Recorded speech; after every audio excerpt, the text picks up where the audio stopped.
حضرت موسیٰ علیہ السلام سے ایک غریب آدمی نے درخواست کی کہ آپ کلیم اللہ ہیں، اللہ تعالیٰ سے دعا کریں کہ وہ میرا رزق بڑھا دے، مجھے کئی وقت فاقے ہو جاتے ہیں۔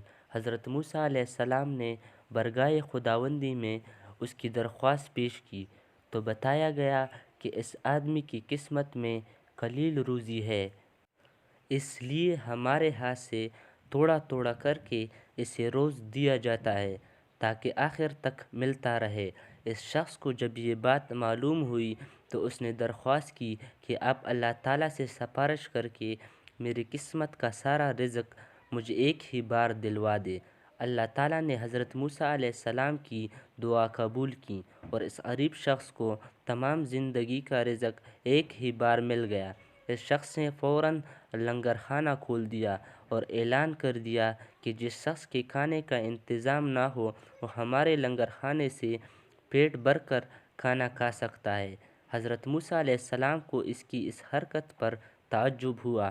انہوں نے اسے سمجھانے کی کوشش کی لیکن جب وہ نہ مانا تو وہ مایوس ہو کر چلے گئے۔ ایک ہفتے بعد ان کا ادھر سے گزر ہوا تو دیکھا کہ لنگر خانہ ہنوز ابھی تک جاری ہے۔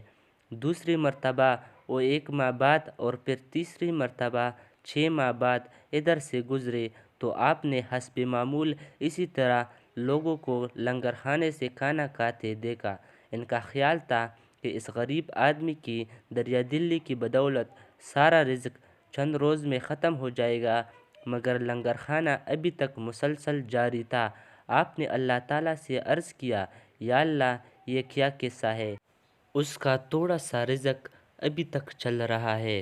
جواب آیا، بے شک اس کی قسمت میں تھوڑا سا ہی رزق تھا جو اب تک ختم ہو جانا چاہیے تھا، لیکن ہمارا قانون ہے کہ جو شخص ہماری راہ میں کچھ خرچ کرتا ہے تو ہم اس کا 10 گنا اس کو دنیا میں اور 90 گنا آخرت میں دیتے ہیں۔